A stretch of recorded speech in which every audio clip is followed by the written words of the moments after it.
This week on the Nonprofit News Feed, brought to you by Whole Whale, we are talking about UN General Assembly being marked by historic climate protests. We get some news from Thorn and updates from Facebook fundraisers. So let's jump into it. Nick, how's it going? It's going great, George. So that's right. This week in New York City is the annual meeting of the UN General Assembly. And while usually for most New Yorkers, that just means traffic and roadblocks, this weekend it also meant protests. So as reported by the New York Times and other outlets, on September 16th, thousands of climate change protesters, predominantly youth activists, poured into the streets of Lower Manhattan, part of a global week of demonstrations leading up to the UN General Assembly this week. So these protests specifically targeted Wall Street with activists blocking traffic, staging sit-ins, demanding governments and especially corporations take bolder action on climate change.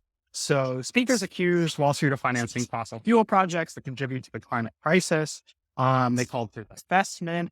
And there were arrests, but the protests remained peaceful. And this comes as we've seen protests really across America as well as across the world leading up to the UNGA, as climate, of course, is something that the UN is uniquely equipped to deal with.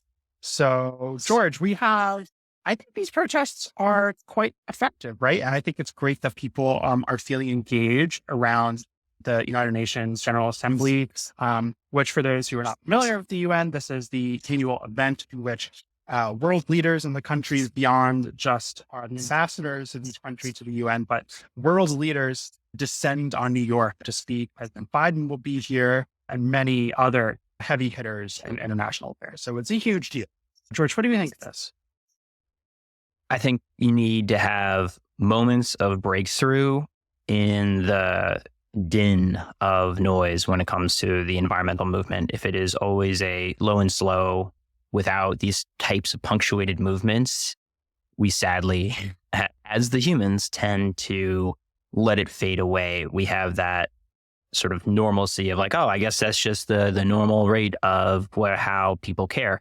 And this is especially important when you're dealing with elected officials who look at large numbers of humans and say, I would like their votes. And it seems like, hundreds of thousands, tens of thousands, depending on how you add it up across various periods of time and protests, care about this issue. And this is a powerful statement because of the number of people involved. And I think it is the right path for bringing that awareness there. And I like also that we're talking about transition from oil and gas, right? We talk about transition as opposed to stop immediately every single gas pump in America, which I think we can go safely say would be a bad idea for many reasons. However, I think it gets typecast as stop everything immediately because we need to save the planet. And frankly, we're also part of the planet. And unfortunately, our economies and income levels of all kinds rely on, frankly, exploding dead dinosaurs to move cars forward.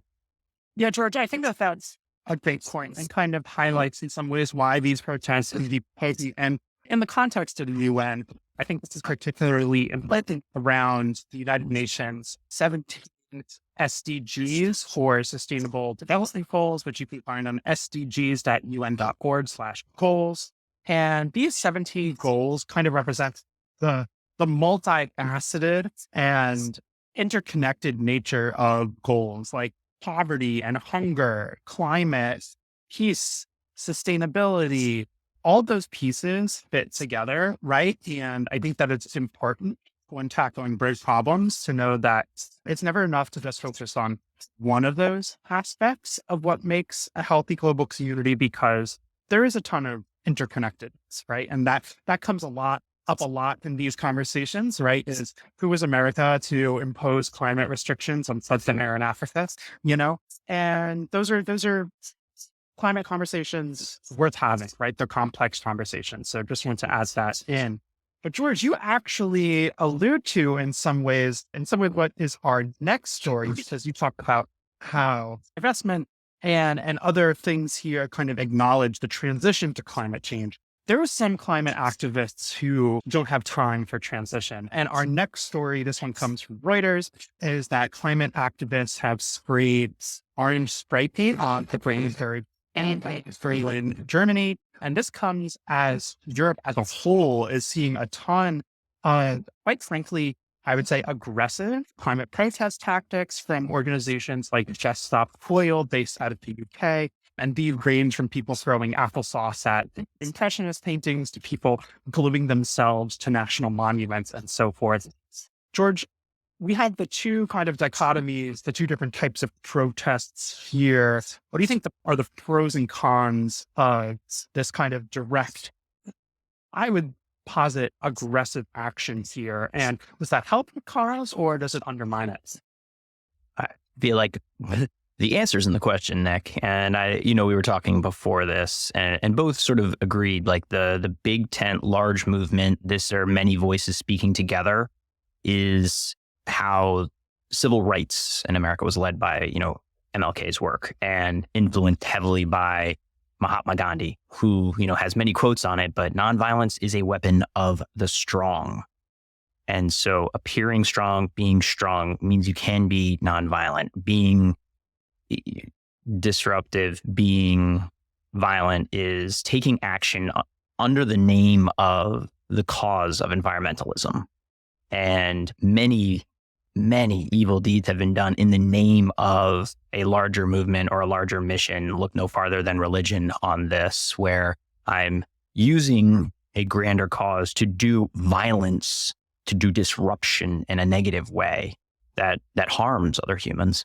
And frankly, poverty is the worst form of violence. Another Gandhi quote, I think, ultimately summarizes that. I don't think it's a winning tactic. I also don't think extreme statements like stop oil immediately, even though I'm sure, yes, there's a lot more nuance to it, but stop immediately tomorrow using all of this would by far hurt people with less means. And that's that is probably the most glaring critique of the environmental movement over the past decades, where it simply became, an issue polarized to the side of ignoring the truth in communities of need. Yeah, George. And that goes exactly back to what I was saying about the sustainable development goals. Healthy global communities, all aspects of that are interconnected, right? So you can't just look at the climate crisis in isolation without considering all of the other aspects of what makes life flourish. And we see that right now that, inflation, the spike in oil prices via the Ukraine war, even that was a decrease, right, in global oil supply, spiked prices and caused real harm to people, right? So I'm not saying that we should absorb the cost because it is going to be costly to transition. But I think it's also true that you can't just ignore that transition can be hard and it is going to be an all hands on deck effort. I came across this article. I've been reading nonstop about, this is a surprise. I didn't put it in. It won't be in the official newsfeed email, but apparently the world's largest lithium reservoir was found in a super volcano in Caldera in Nevada. And to estimate that it has roughly 1.5 trillion worth of the precious metal.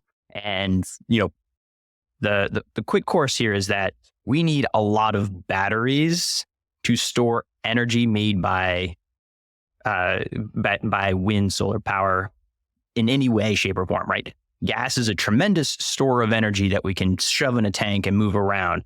So lithium is that bridge to a battery, based transition of energy that allows us to store. And this deposit, if it is able to be pulled out, could make, one of those big steps in saying all right, well, we need a lot of batteries to do this. We need a lot of lithium to make those batteries. And yes, I am also watching very closely for the environmental arguments about not mining this out of this volcano. And there's definitely going to be some fights. So be prepared, Nick. I'm watching that story develop. Ooh, that's a spicy one, George. That's maybe a road trip coming our way. We'll go out and it's on location. I'll tell you what, I'll visit via Google Maps. I'll do that on a flyover. Sounds great. Excellent. So I'm going to take us into our next story. And this is a really important one for our nonprofit listeners. It's a little bit technical. I'm going to read it in full as a public service. So bear with me. I promise you it's important. So this comes from Facebook has updated the terms, Facebook Meta has updated the terms of how to handle donations on its platform, Facebook nonprofit donation fundraisers. So if you're an organization that is running Facebook fundraisers, you need to be aware of this. So August 30th, Meta announced a new partnership with PayPal that essentially is going to rejigger how Facebook processes donations. Here's some of the top line things to know. Meta will no longer cover donation processing fees after October 31st. Donations will be subject to a fee charged by the payment processor. Also effective October 31st, Meta will partner exclusively with PayPal Giving to support donations benefiting nonprofits in the US, UK, and Australia.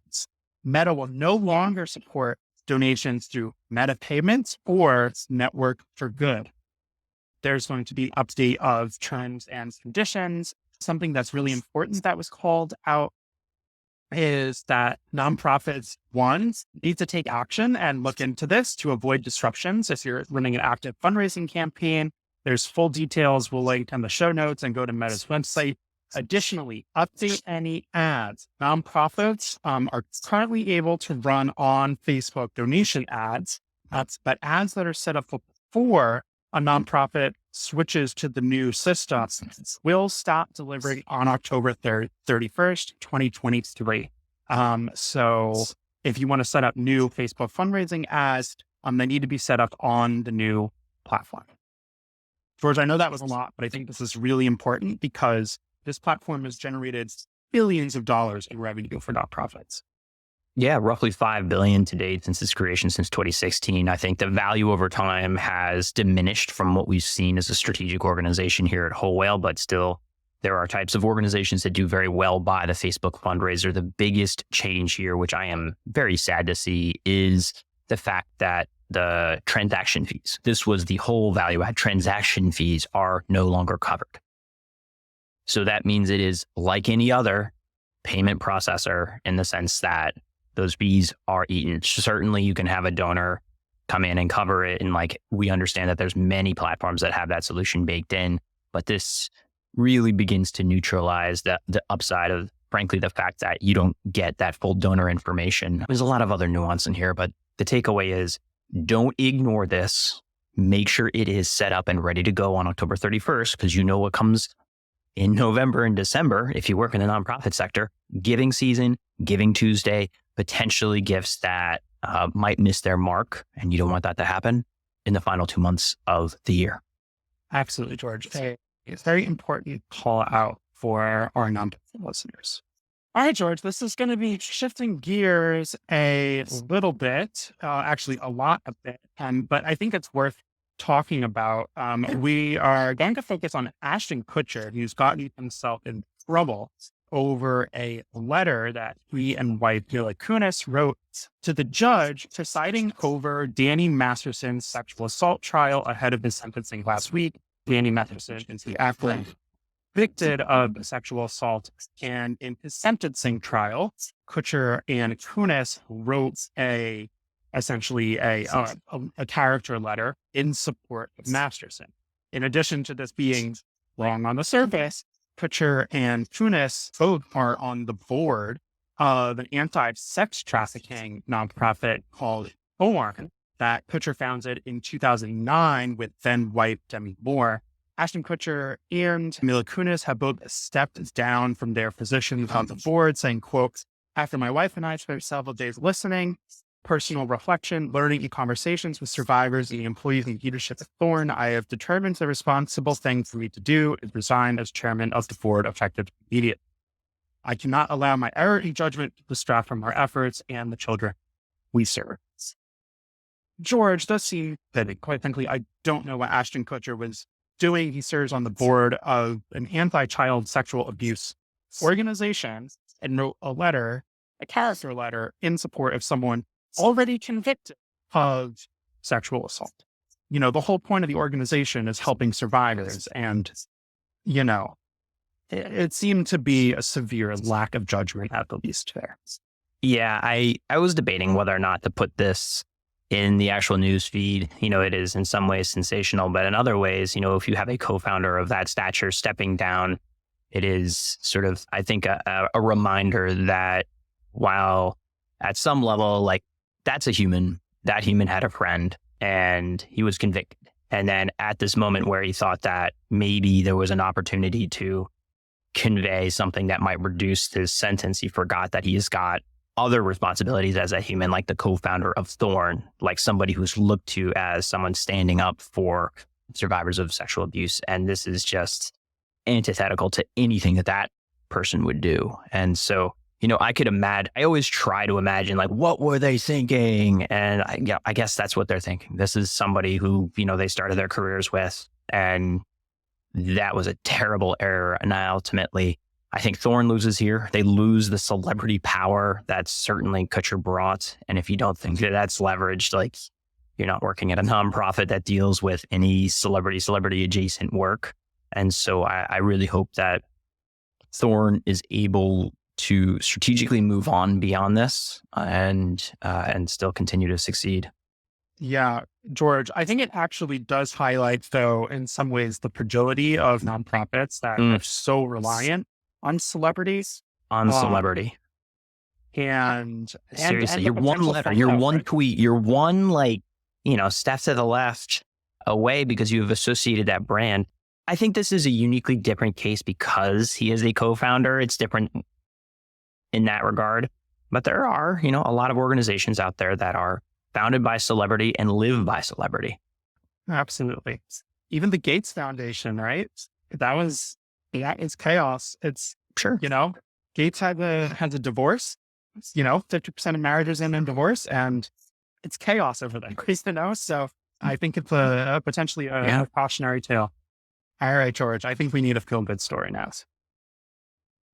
Absolutely.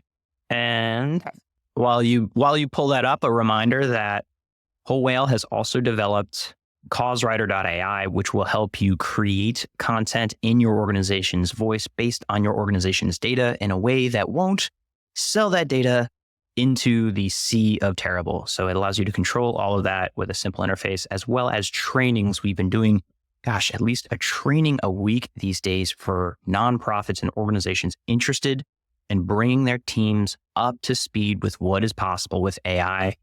And with that, we'll go to the feel-good story. Definitely take advantage. Our team's been working hard on translating the world of AI into language that nonprofits read to hear. But I want to take us into our feel-good story. And this comes from WLOS.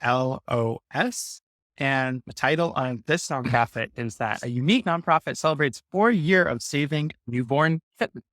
So the Esther Neonatal Kitten Alliance. He can't do it. I knew he couldn't do it without laughing. He was trying so hard, seriously, before we went on to try to make it through. All right. I'm not cutting any of this, by the way. Oh, God. I love kittens. But this nonprofit helps kittens. And that's what I'm offering. He can't make it through the whole article. That's amazing. Yeah, you'll have to. Sorry. Guess what? It is just too cute to make it through entirely. So you're just going to have to go to the newsletter to find out what happened. We'll leave the link in the show notes. Nick, I've got a question for you, though. Why does the Arbor Day Foundation look forward to their fall fundraising? Oh, God. Well, Nick, it is a relief. Jesus. And just so you know, because I had a little bit of information here, Arbor Day sprouted from the mind of a tree lover named Julius Sterling Morton. Passion for planting all kinds of trees. And the first Arbor Day occurred on April 10th, 1872 in Nebraska City. It is estimated that nearly 1 million trees were actually planted on that day. So huzzah. All right, Nick, see you out there. See ya. Thanks.